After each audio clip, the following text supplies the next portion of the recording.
Right, so the idea of forcibly displacing the entire population of Gaza is not only a violation of international law, but also a moral abomination. It is bad enough that this is what the big orange bloater that passes for a president of the United States wanted to do: send the entire population of Gaza off to Egypt or to Jordan so he could turn Gaza into yet another garish Trumpian eyesore. But this plan fell through, didn't it? Egypt and Jordan, they said no to the big orange bully. Trump pushed back a bit, trying a bit of thuggery and bullying because it's all he's got. But after they pushed back, it seemed the idea was dying down somewhat, that he had given up on the idea and was letting Egypt take their much more popular plan forward, even as Israel remained firmly latched onto Trump's idea, creating their ethnic cleansing department of government to oversee the relocation of all these Gazan people, even though there was nowhere actually to relocate these people to. All the illegality of the matter aside, of course, because when does the law ever apply to Israel? But it seems the idea hadn't died so much in Trump's mind either. He just needed a new location to send these people to, and as it turns out, Trump turned his attention to East African nations, notably Sudan, Somalia and Somaliland. Just like before, though, this new plan, which still very much reeks of ethnic cleansing and colonial arrogance, has been met with widespread condemnation and rejection, not least from these three newly proposed destinations.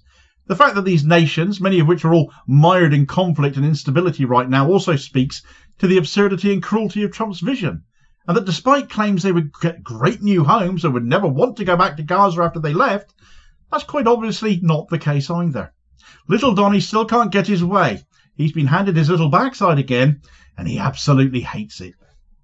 Right, so Donald Trump is still trying to deport the population of Gaza, it seems, even as more and more support for Egypt's plan to rebuild Gaza has gained more support, notably most recently from a variety of European countries.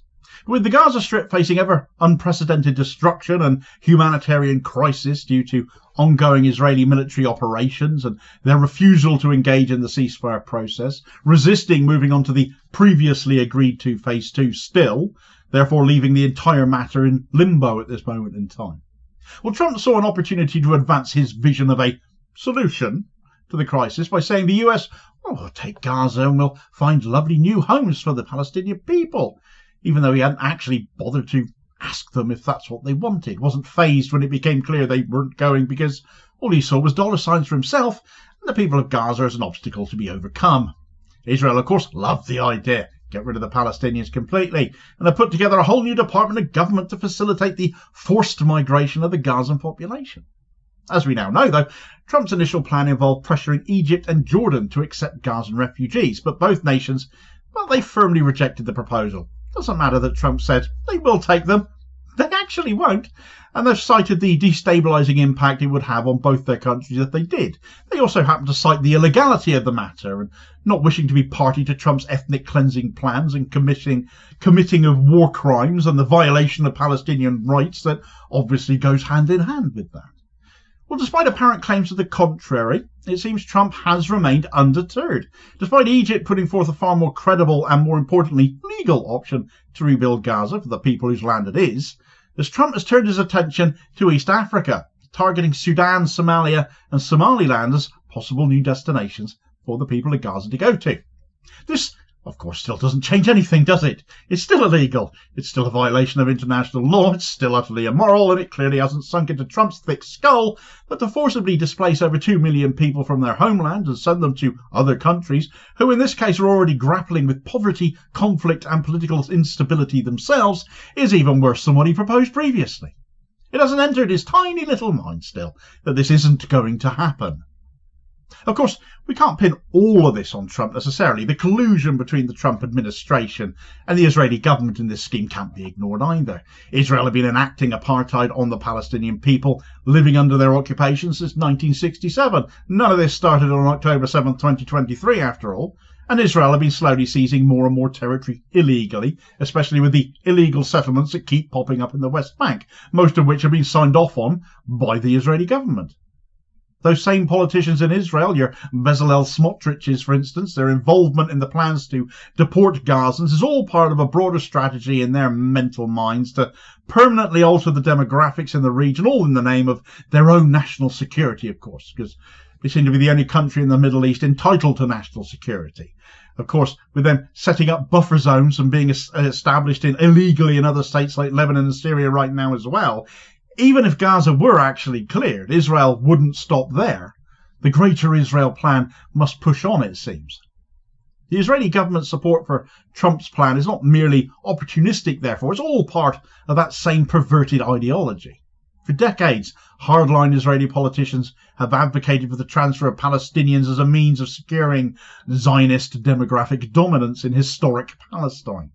Trump's proposal provides international legitimacy for that. Somebody else is saying what they have been saying, and therefore they can point to that as, well, there's proof that we're not talking nonsense at all, even though it's Trump. And unless you're a lobotomized MAGA hat sporting numpty whose capacity for critical thinking is around the same level as an earthworm, you should be thinking twice about that, since it still flouts international law and human rights norms. The response from those East African nations has been unequivocal, and it's much in the same vein as Egypt and Jordan came out with.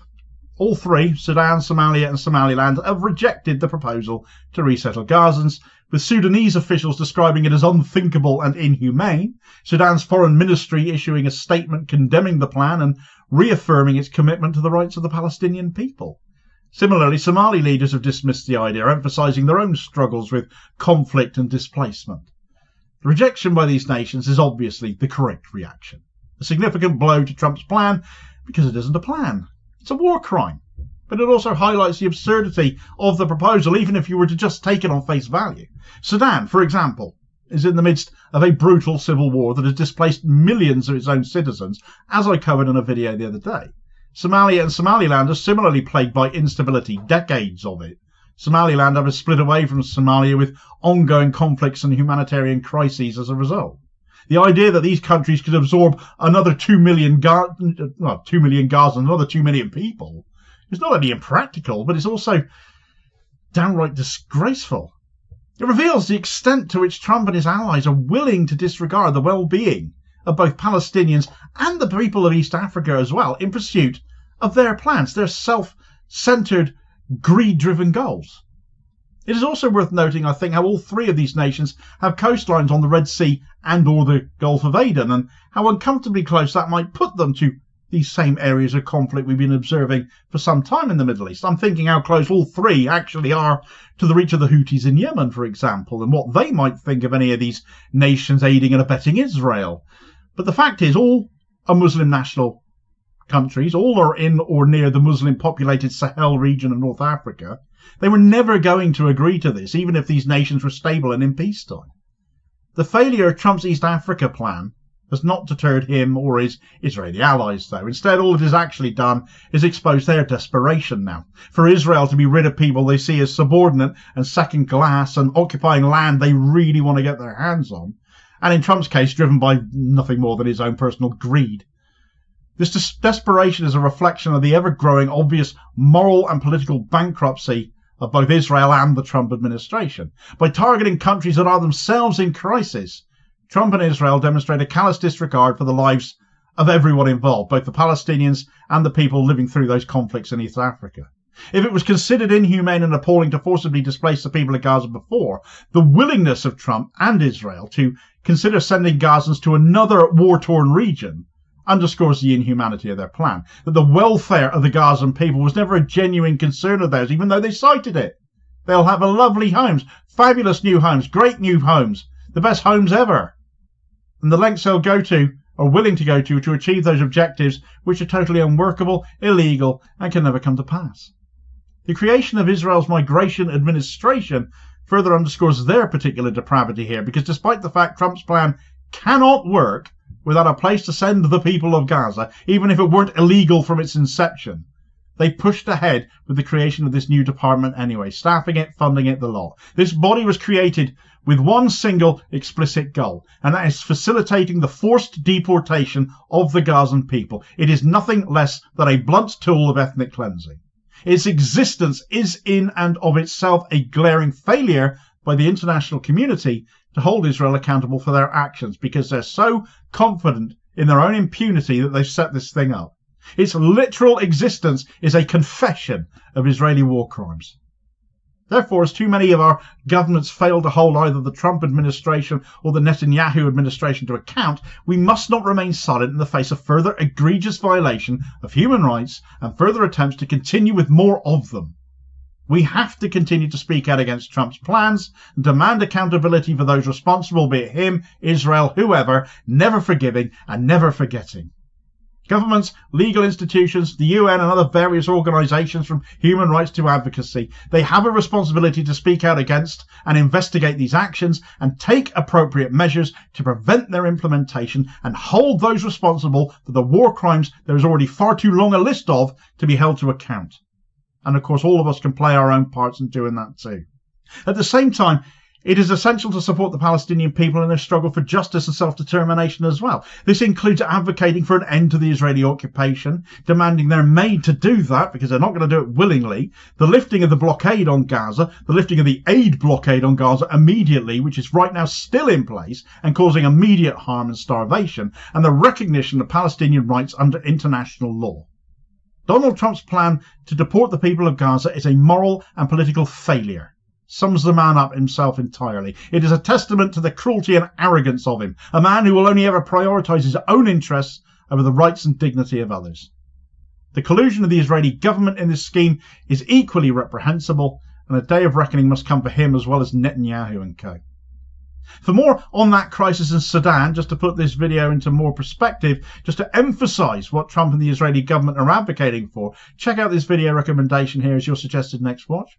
Please do also hit like, share and subscribe if you haven't already done so as to ensure you don't miss out on all new content dropping daily, as well as supporting the channel at the same time, which is enormously appreciated. Right now, less than 500 subscribers are needed to tip this channel over the 100,000 subscriber mark, so please consider it. And I will hopefully catch you on the next feed. Cheers, folks.